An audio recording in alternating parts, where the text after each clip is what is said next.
Welcome to the November edition of the Medicine and Society Conferences for 1987.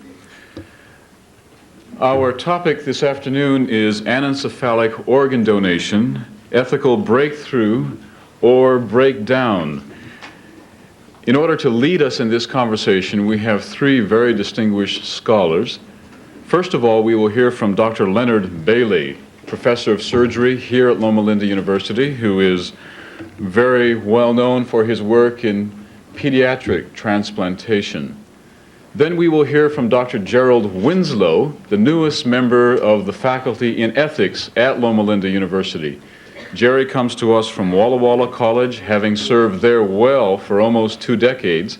He's a specialist in medical ethics and has given particular attention to issues regarding the allocation of scarce medical resources. And surely, pediatric organs are scarce medical resources. So Jerry, we're delighted you're here too this afternoon.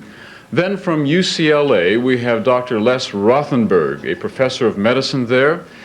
Dr. Rothenberg is an attorney and a moral philosopher and a person who has taken great interest in what we are doing at Loma Linda. So we are delighted that you are here, Les, and look forward to your remarks. Each of these persons will give a very brief opening presentation, and then we will open the meeting up for questions from the floor. Dr. James Walters, who usually moderates this conference, is on assignment for the Ethics Center in Rome this morning. He is at a conference sponsored by the Vatican there. However, he did call and he wanted us to express his greetings to you. So he's missing us today. And he wants us to realize that next time the topic will be, should age be a criteria by which organ transplantation is rationed? So be sure to be here next month at this same time and place. Without further ado, we turn the floor over first to Dr. Bailey, and then Dr. Winslow, and then Dr. Rothenberg.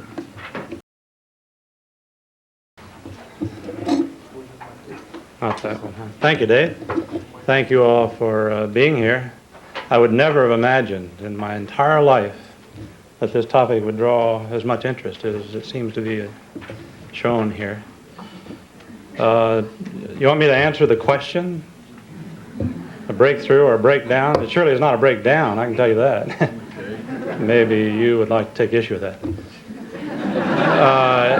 It may not be a breakthrough either, so maybe the whole thing is mistitled.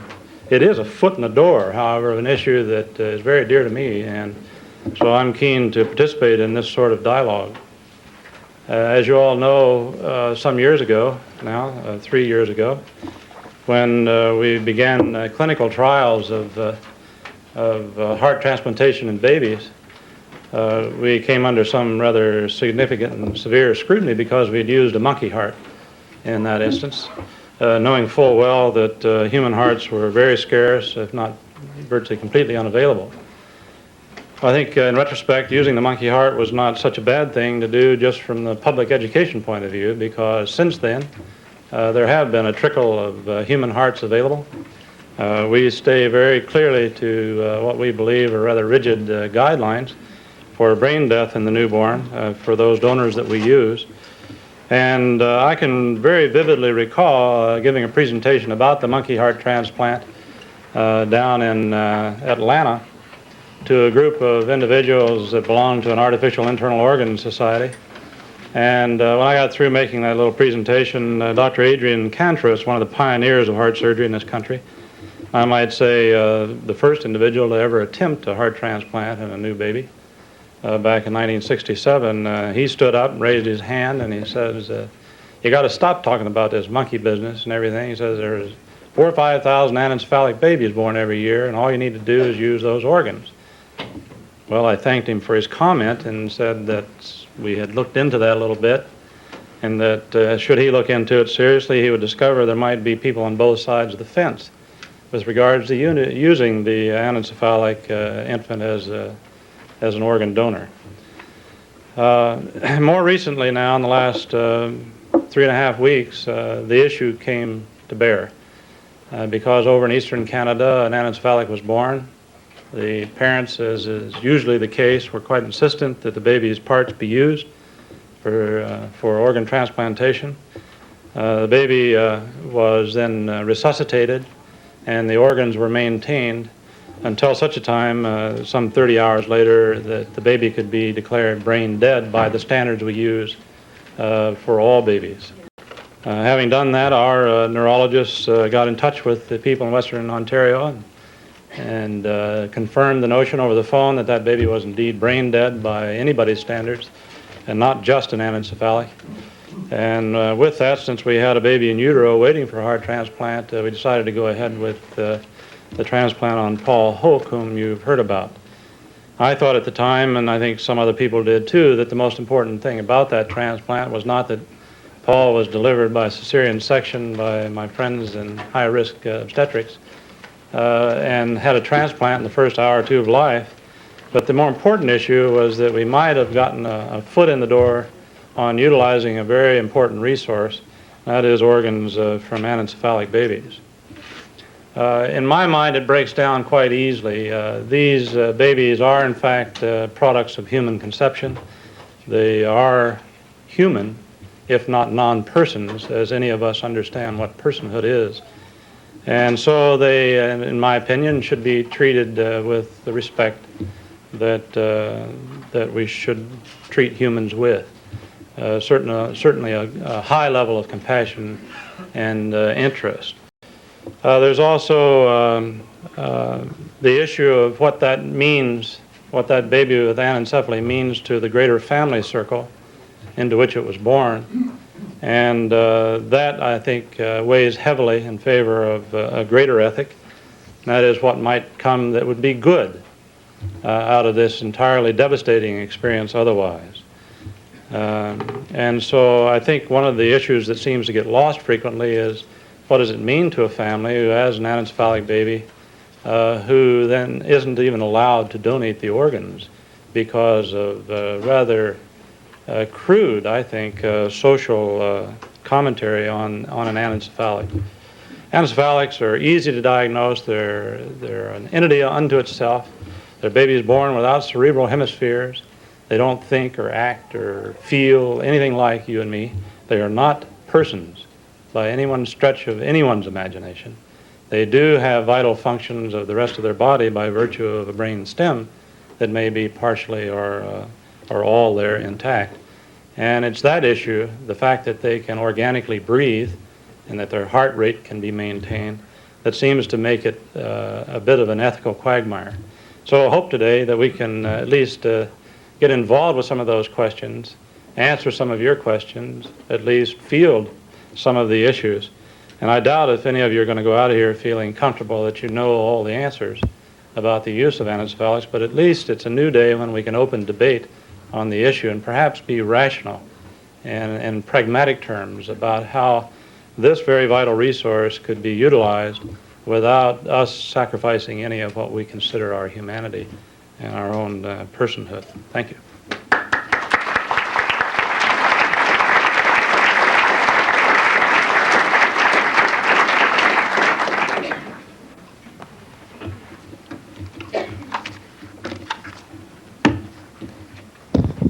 At present, as I'm sure most all of you know, our laws do not permit taking organs from anencephalic babies who still exhibit signs of life, such as breathing spontaneously and responding to painful stimuli. By our most widely accepted definition of death, such babies are not dead. They cannot be used as sources of cadaveric organs until they're deceased, a truth both legal and analytic. However, given the numbers of lives that might be saved if more organs from anencephalic donors were available, and given the fact that some parents of anencephalics evidently want to donate, the time is right for reconsideration. What changes, if any, in our laws and in the ethical undergirdings of those laws would be required in order routinely to procure anencephalics organs? I want to consider three alternatives to answering this question and suggest which of the three is most promising in my view. But first, I think a brief historical perspective would be helpful. For nearly 20 years now, organ procurement has proceeded in this country under the aegis of the Uniform Anatomical Gift Act. This act, first written in 1968 and subsequently adopted by all 50 states and the District of Columbia, permits people to will their own bodily organs for transplantation. It also permits family members to consent to the removal of organs from a deceased relative. It is worth noting that it was the need to ascertain the proper time for taking an individual's organs that was one of the primary forces leading to the establishment of guidelines for determining brain death as established in this country.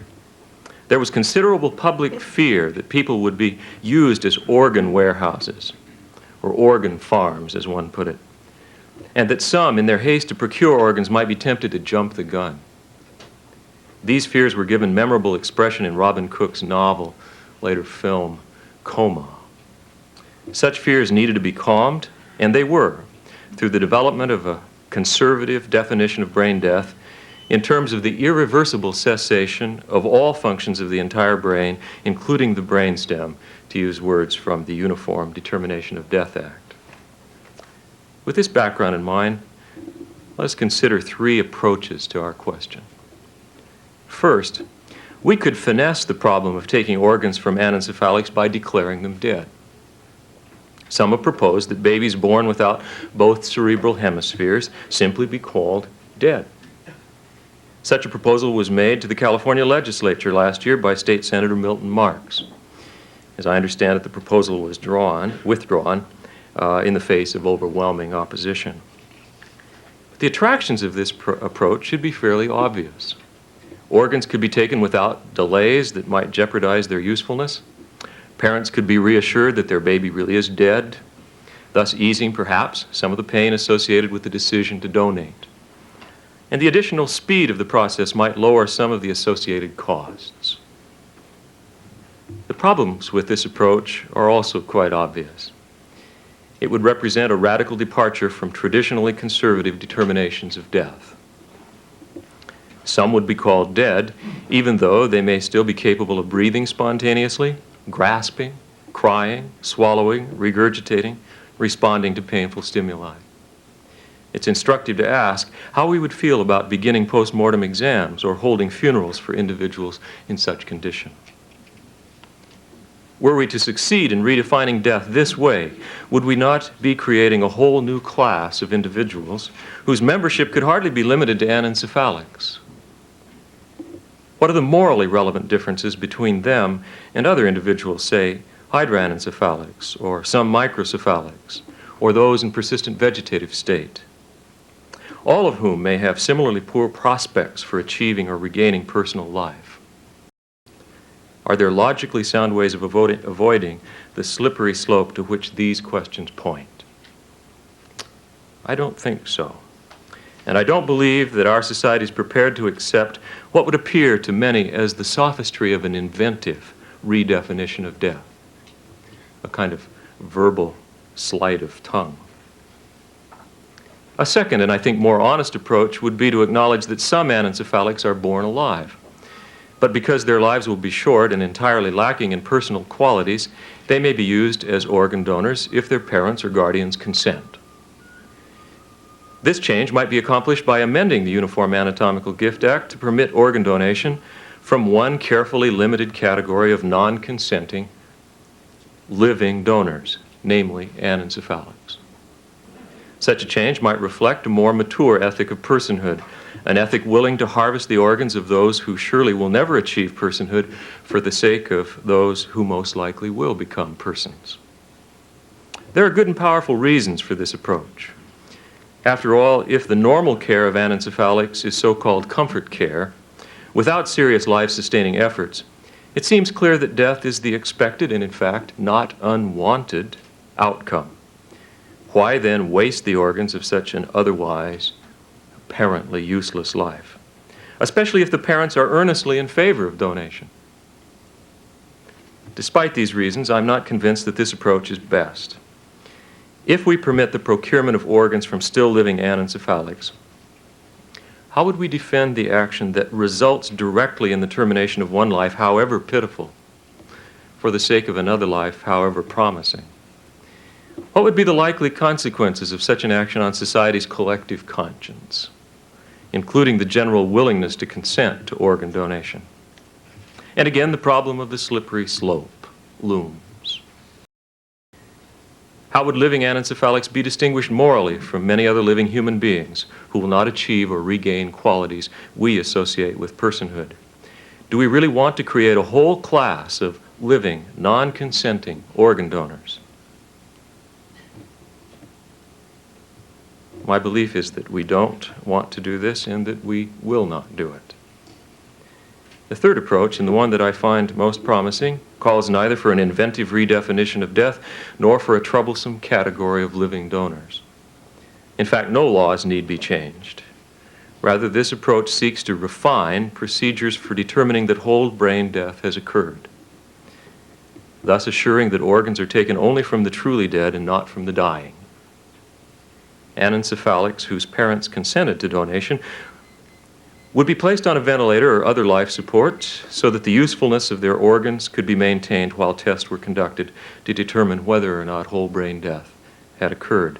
Once it was clear that death had occurred, the organs could be harvested. This approach is not without its own moral difficulties. The process of placing an anencephalic on a ventilator or other life support, something that I understand is not ordinarily done, may prolong the infant's dying. The burden of such a process would not be borne for the sake of the short and pathetic life of the anencephalic, but rather for the sake of another. This is morally problematic for all who accept philosopher Immanuel Kant's well-known dictum that we should never use humanity merely as a means. Even though, for most of us, anencephalics barely represent humanity, we should always remember that societies demonstrate their characters most clearly by the way they treat the most abjectly vulnerable ones in their midst. None of the problems associated with anencephalic organ procurement admit easy moral solutions, in my view. We will face moral conflicts within society and within ourselves, regardless of the approach we take, or fail to take. Still, the prospect of saving the lives of some babies by using anencephalics organs is sufficiently good, the goal sufficiently worthy that we should try. I believe that we should seek to make it possible for the parents of any anencephalic to consent to the donation of their infant's organs after their baby has died. Thank you.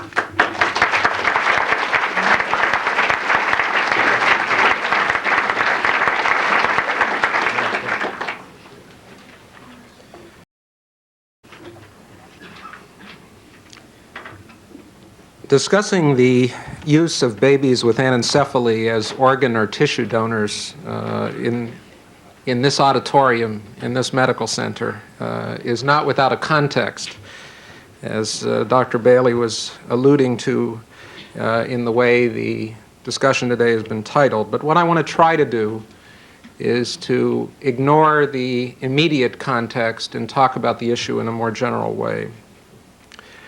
I think it's quite understandable to see where the impulse to find additional donors among anencephalic infants arises. Clearly, we have a shortage of infants who meet brain-based criteria of death with artificially supported organs, and we have an increasing number of potential recipients of both organs and tissue.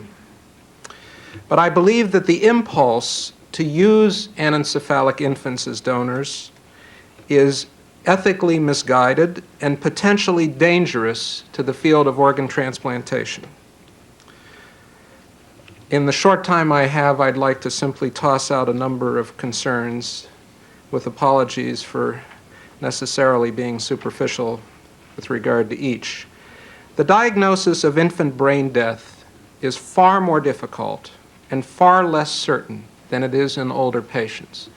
In fact, we have no clinically validated set of guidelines for infant brain death, except for angiography. Even the most recently published guidelines have not been clinically validated.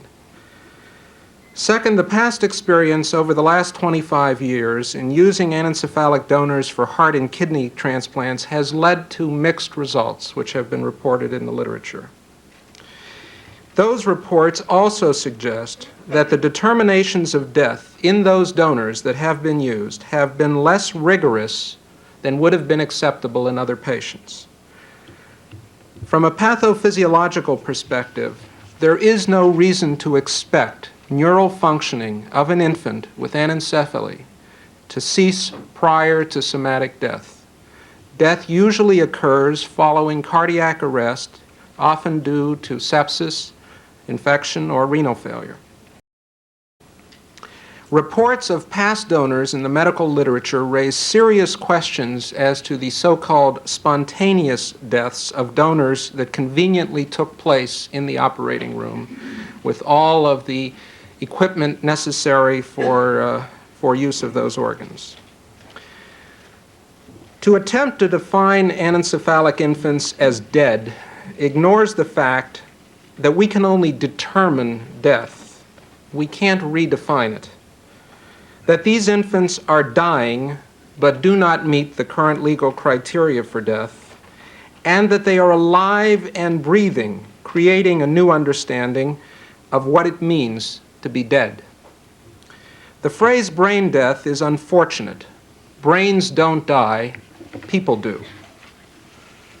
And attempting to define anencephalic infants as dead parallels an earlier effort to declare as dead persons who have lost neocortical or higher brain functioning, an approach that has been rejected uniformly across the country by legislators and by most medical, ethics, and legal commentators. On the theory that certain neurological conditions were incompatible with life, as has been just suggested, other persons might qualify. Infants with other severe congenital neurologic anomalies, older children and adults in a chronic or persistent vegetative state, a Karen Ann Quinlan, for those of you who remember that woman, or perhaps elderly patients with severe dementia.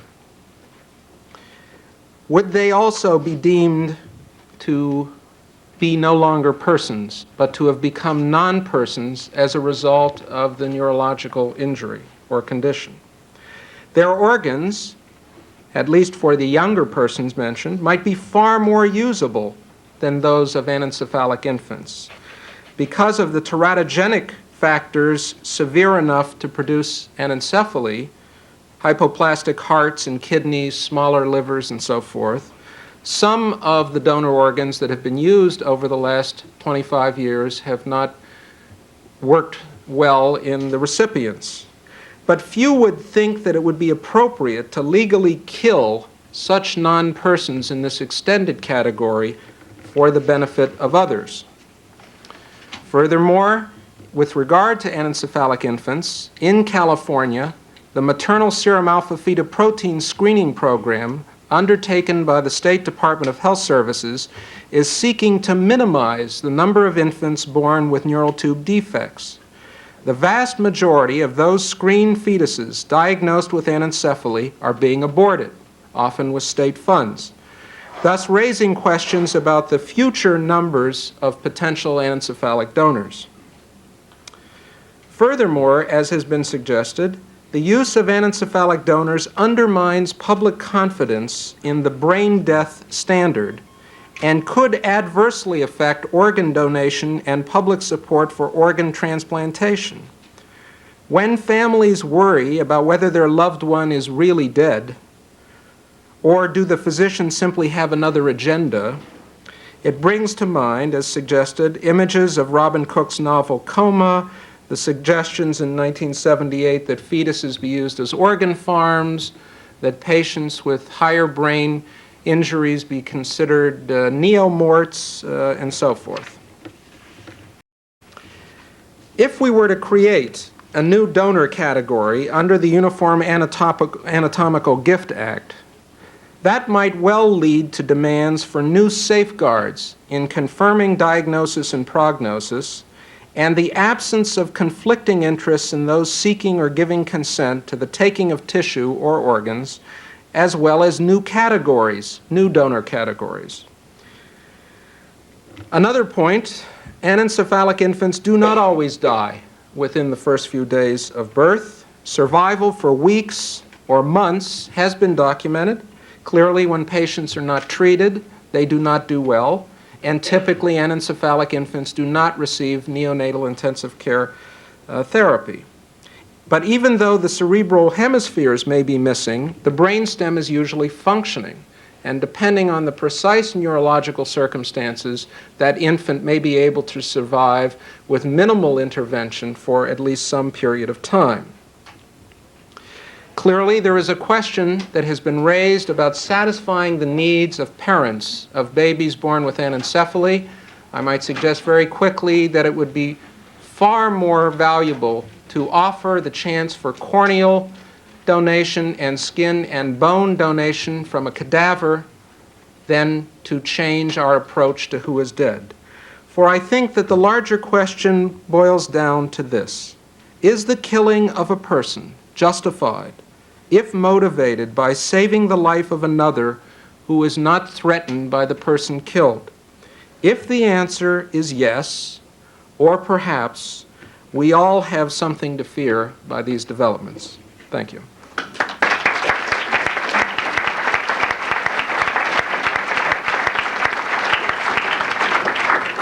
Thank you very much, Drs. Bailey and Winslow and Rothenberg. I would like to ask the first question, and that pertains to the use of the word person. Dr. Bailey indicated that babies born with this condition never have been, never will be, and are not now persons. Dr. Rothenberg's final remarks utilize the word person quite frequently. And yet I doubt that Dr. Rothenberg would argue that an anencephalic baby has the capacity to be a person in any technical sense of that word. So what we're really discussing is the moral and medical relevance of the distinction between being a member of this species and being a person. Does the fact that this infant has no capacity for personhood have any moral relevance to this case? And I'd like to have all three comment on this very briefly, and then we'll open it up for further discussion. Dr. Bailey first. Well, I think it does quite, really impacts the whole decision-making process here as to whether or not these babies are persons. And I wanted to immediately take issue with your last statement because you're using that word person. Do we really want to kill persons so that we can provide organs for other persons? And I think that's not exactly what you meant to say. Now, maybe you did, but I don't think you meant to say that. If you meant to say that, I'd like to take you down and show you a few anencephalics and introduce you to some neurologists who understand anencephaly and what personhood is in their terms, at least, just frank medical terms. I know better. I'm just putting you on a little bit. There's so much here that can be discussed. Why is it, for instance, that Elmer Call out there can abort an anencephalic a week before delivery and throw it over in the corner and let it die, and that's well within the law in this country, and yet a week later, when that baby is born spontaneously, suddenly, out of all the woodwork come the ethicists and all the concerned right-for-lifers, everybody's telling us that this is a person. We can't use these organs. Why is that? I won't go much further than that, but there are about 10 or 12 questions that I'd like to have answered here today. Okay, Dr. Winslow, here's your chance. I hope I don't end up playing referee, actually, between these two sides. I feel like that's what I'm doing. And I have the utmost respect for Leslie Rothenberg. It seems to me clear that we all recognize the moral significance of the difference in prospects, the life prospects for anencephalics. The current guidelines that we operate under in this country when it comes to the withholding or termination of care, life-sustaining care for neonates, as I understand it, even carve out a special category for anencephalics. Maybe that's not as it should be. I'd like to hear Dr. Rothenberg speak to that, but it seems to me that we recognize those differences in life prospects. I agree with what Dr. Bailey said early on, that these products of conception are human progeny. They're human lives. If they're alive and they have human parentage, then they're human lives. But I think that it's important that we make a moral distinction between those who have human life and those who have prospects for personal life. And it's my understanding that anencephalics have no such prospect. And that's precisely why the ordinary care for anencephalics is comfort care.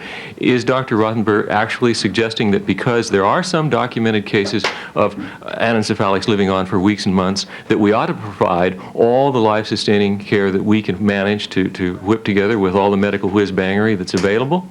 I don't think I doubt seriously that there's a person in this room that would accept that. Okay. Nothing like coming to a casual conversation where the sides are informed and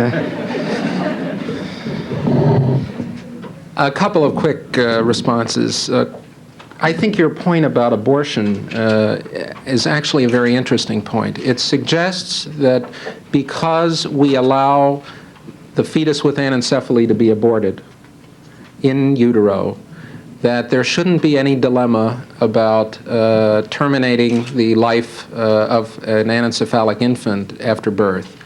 I would only suggest something that, again, you know, that abortion is not without its controversy on ethical and moral grounds, and that this is not an issue that's by any means settled. I agree with you that there seems to be, in the minds of many women who are carrying such infants, a great deal of confusion as to why they should not be able to control their infants after birth. And this comes up with newborns with serious disabilities. They feel that they should have the opportunity to determine the outcome. But we view the birth of a child as a citizen protected by law, but more importantly, the issue of personhood, I think, becomes very critical in terms of historical context. I have, and I know you know this, Dr. Bailey, great respect for what you're trying to do in the field of pediatric cardiac transplantation. I serve on the heart transplant team at UCLA, and I have, in my experience earlier with pediatrics, seen more than one baby with anencephaly and hydranencephaly. But the historical context that I'd like to go back to is a book that was written in 1920 by a psychiatrist and a lawyer who argued that we had to change our concept of ethics because there were certain persons in society who really weren't persons because they constituted people who were either suffering personally or an enormous drain on the societal resources. The phrase useless eaters was one that came out of that book. And without in any way trying to draw analogies to this discussion, but trying to point out why Dr. Winslow and I may be concerned about the slippery slope argument, even if he wouldn't find this analogy appropriate, there have been historical instances where the declaration of non-personhood has cost people their lives.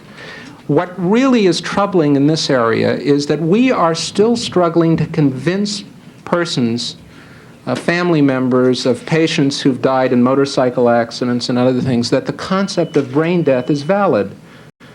There continues to be, in my experience, a lot of resistance on the part of families to the point where the organ donor card that the Department of Motor Vehicles gives you to put on the back of your driver's license can be vetoed by the family.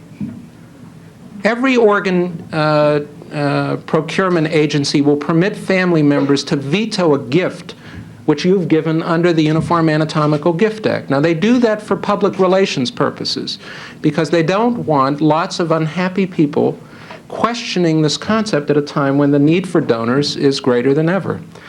I certainly don't mean to suggest, and I think Dr. Winslow is quite correct, that we should put every baby with anencephaly in a neonatal intensive care unit and provide the kind of therapy that we would normally do for an infant with severe low birth weight or congenital anomalies who needed that kind of care. What I am saying is that we have evolved a notion of death in this country. We are still struggling to overcome the resistance to the notion of death determined when the patient is on a breathing machine or ventilator. And there are still people who question our motives. The initial concern when over in the 70s, that there was an interest in harvesting organs that took precedence over the question of determination of death. It is for that reason, and the potential use of other categories of persons with no neurological future, that concerns me in this area. Not that I'm questioning your motives in terms of trying to help the infants involved. Okay, thank you. Who has the first question from the floor? Way over here. We'll work our way around the room in this direction. I'd like to address this comment and question to Dr. Rothenberg. And I'm speaking now as a cell biologist. I happen to know, and I think many people will accept this on face value, that cells can die. And I'd like to ask you why you feel that brains can't die, only people. Well, I was, it's a good question. And I was speaking a tad rhetorically in the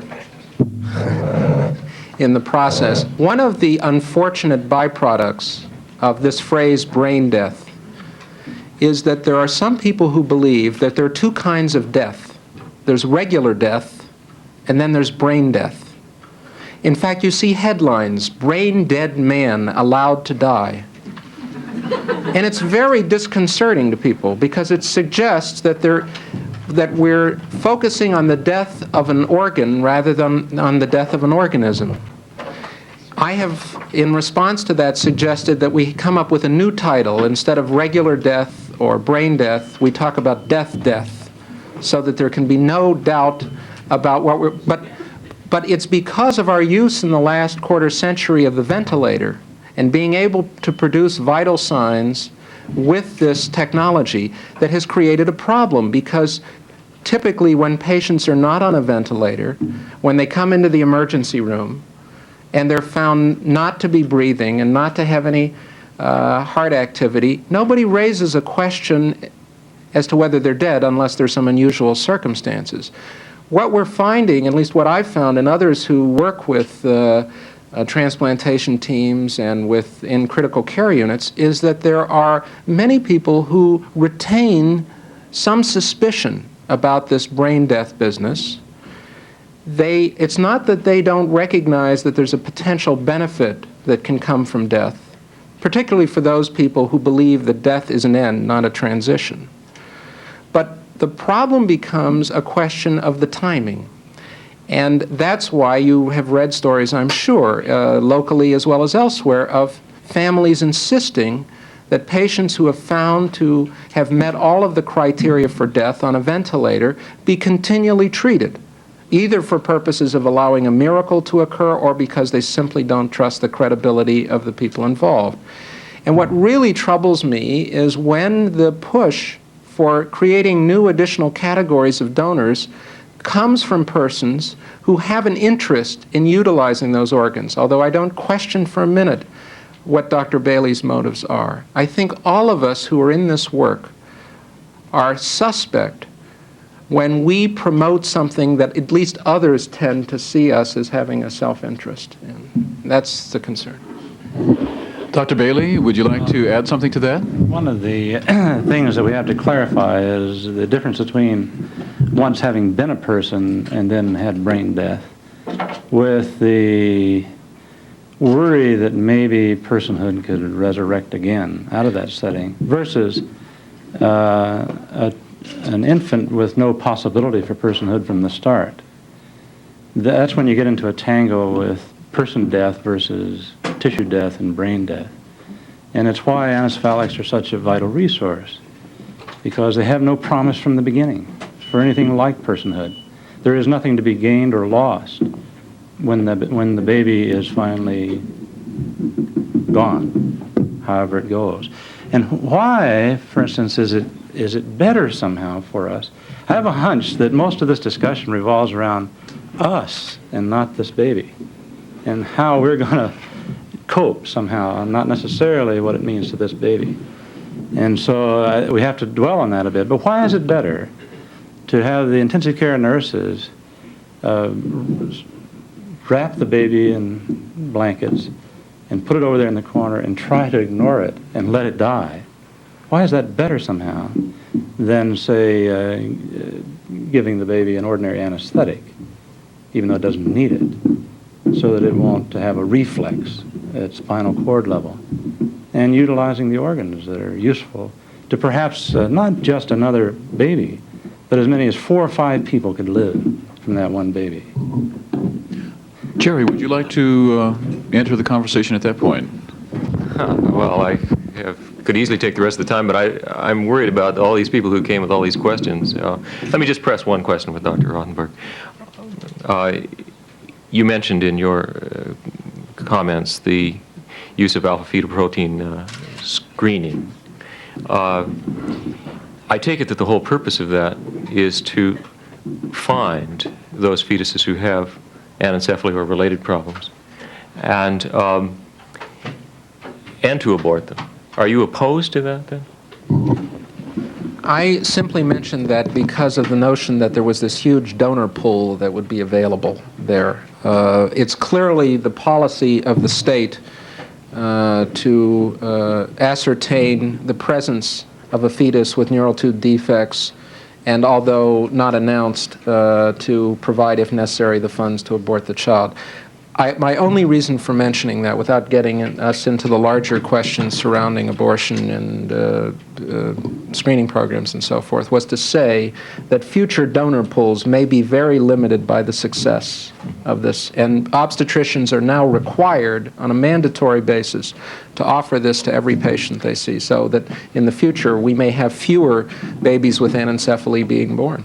I can see that as a technical problem or a practical problem for people who want to use organs from anencephalics, but I don't know why that counts as a moral argument against it. And I want just one other quick question, and then I'll stop. It seems to me that one of your main objections was that we don't know for sure yet how to determine brain deaths in neonates. Now, that's a technical problem that it seems to me could possibly be resolved by further refinement of the procedures we're using, but how does that count as a moral argument? Well, I wasn't offering exclusively moral arguments, so I hope to be freed from that responsibility. What I was simply suggesting is that we have a dilemma in that there are other persons with severe neurological conditions or injuries whose organs, I think, arguably could be better used than babies with anencephaly, because of the very reasons why those babies have been born with anencephaly.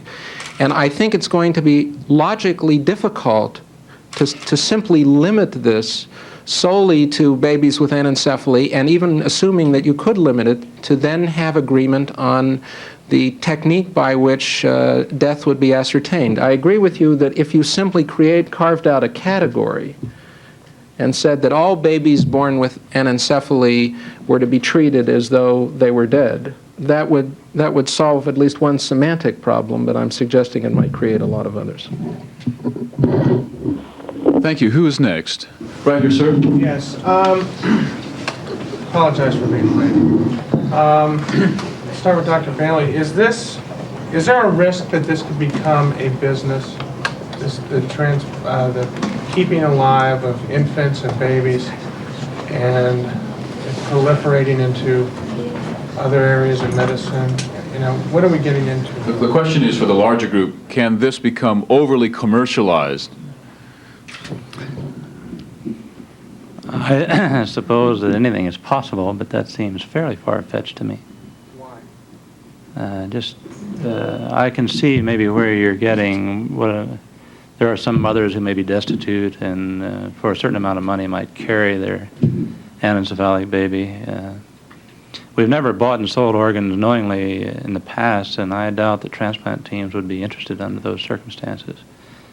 And so I don't think that a business would ever thrive, because I don't think those of us involved would ever support it under those terms. Now maybe these folks have some more intelligent thing to say about that. You really don't think that if it really came down to I can imagine, I can only imagine that those hours are vital. And if, You don't think I could be convinced somehow that for $10,000 we'd... Thank you for your question. I'm going to go to another one if I may, though. I'd like to keep moving if possible. Who's next? Now that I've given you the time, speak up. Yes, back here. I'd like to ask Dr. Rothenberg, doesn't dire circumstances cause us to use dire means? Well, the question, I don't know, yes, the question was, do dire circumstances cause us or justify us in the use of dire means, which is really an extension of the classic question, when do the ends justify the means? Now, clearly, we have a very compelling situation whenever we have an infant or an adult who will die without this new life-saving intervention that we can offer. And in fact, the initial interest on the part of Dr. Michael Harrison in the use of anencephalic donors was not for organs, but for stem cells and other tissue, with the possibility that fetal interventions might be possible to make corrections in utero. So there are all sorts of arguments that could be made that would appear to justify changing our view of who's dead and who isn't dead and so forth. But I'm troubled by that because I think that that argument is one that has to be examined very carefully and with a great deal of consideration for the implications of the argument. For example, there are a lot of people in this room today who have very nice organs. And we have a lot of people, I'm sure, at this medical center and at others who could benefit from those organs. Now, the question has to become, and I'll just leave it as a question, not as a rhetorical question. Should those dire circumstances of those people who will die without the organs of some of the people in this audience cause us to think that perhaps those organs should be volunteered for those persons, particularly if we thought that the persons who would be receiving the organs might make better use of them than the persons who have them at the moment? We have time for one more question from the floor, and that's from Dr. Sakala. I got the feeling that there is not a clear consensus from the group, and I'm wondering to what degree consensus is necessary, or how much consensus is necessary before society is prepared to make a change like this. You know, we're not going to get everybody to agree. How much agreement do we need? Okay, let's have 3 responses to that, each one very brief. Okay, I'm very pragmatic about this. I'm not sure that it matters to me a great deal how it's accomplished, only that it is, providing that it's something that we can all live with as human beings, that it fits into our legal structure and into our moral, ethical fiber. And I think that can take place. I think we can organize a way of achieving the end under those terms. Did I answer that question at all? Missed it, didn't I? The only way to answer that, or one way to answer that I thought you said we don't have to have a great deal of consensus to move forward. No, I didn't say that at all. Oh! Why don't you do something fun? Why don't you take and say, if we could make it morally and ethically acceptable, if it could be made that way, if we could come to grips with it, how many people in this room would favor the use of anencephalic donors? You want a vote taken right now? Why not show of hands? Okay, for Dr. Bailey's sake, how much consensus do we have in the room right now? How many would favor using anencephalic babies before they are brain dead by current statutes? No, I didn't say that at all. I said if we can bring them into our current arena of understanding about there's no controversy if we're going to wait till they're brain dead by current statutes. We're already able to do that. The controversy is how to get there, I guess, or the issue is how to get to that spot. Oh, okay. Should we be should we make an effort to, instead of just laying the babies over to die, should we intubate them and say give them 5 days to stop breathing and do some of those things so that they can be declared brain dead? Would anybody favor that? Or should we just give up on anencephaly as a potential resource? Okay, well, let's hold off on the vote. Jerry, and less quickly, do you want to respond to this question regarding consensus? And then there's one more question for us.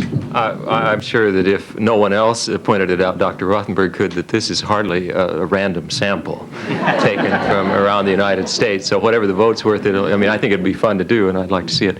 But this is not a random sample. How much consensus do we need? Obviously, social consensus never has been the same as moral rightness. Never has been, never will be. Sometimes they coincide, sometimes they don't. Sometimes there are leaders who challenge the current conventional moral wisdom, and we later honor them. But I do think that in this area, Dr. Rothenberg has an important point to make, and that is, if we move outside of a social consensus that we currently have, we may actually end up doing something detrimental to the practice of organ transplantation. That is, if you lose social support, keep in mind that these organs are gifts. Nobody has to sign up, and families will control that. And if the majority of families in this country don't lend their support, and if you don't have that social consensus, you're out of business anyway.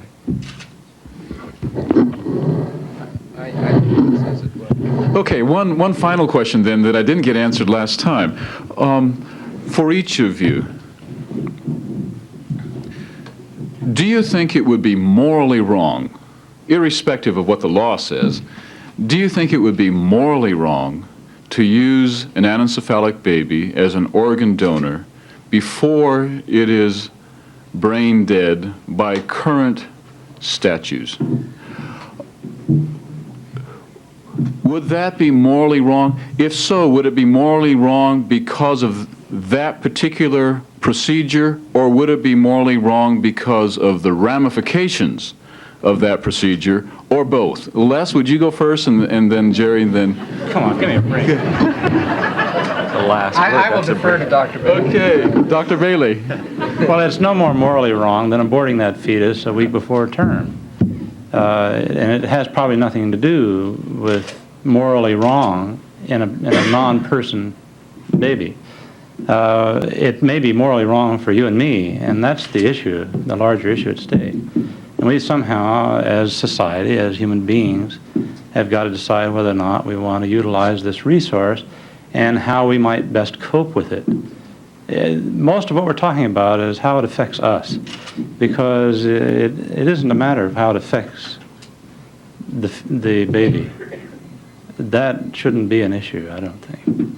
It's how it affects us, how we can relate to it, and how we can live with it if we use it.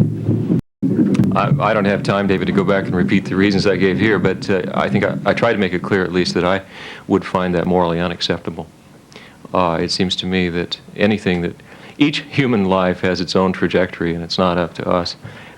It would be interesting to talk about a court case long ago that I think made it clear, and Dudley and Stevens, that I'm sure that Professor Rothenberg is familiar with, that made it clear in our system of law, and I think because of deep moral reasons, that a person is not permitted to kill directly another one, even for the sake of the preservation of his or another's life. That's not permitted unless that one is threatening us in some way. And I think that's a well-established legal principle, and I think it has its moral grounds. I agree. I think there's a real danger, despite the overwhelmingly negative future for babies with anencephaly, to begin making judgments based on observers' perceptions of quality of life. It really can become very quickly a there but for the grace of God go I situation. And it has happened that way in other settings. I'm not though wanting to miss the opportunity to raise yet another question that we don't have time to talk about today. We are in a healthcare system that is technology-driven. One has to ask an even more important question that is very difficult to answer easily in light of the lives involved, and that is, should we be pressing ahead with new approaches to transplantation and fetal intervention at a time when many children in this country can't even get primary care? And those are issues that go beyond the scope of our discussion today and are not intended in any way to denigrate from Dr. Bailey's accomplishments. But there are large questions, and I do think we need to have some rough societal consensus on these issues. Thank you. Thank you. thank you all for coming, and let's thank our panel.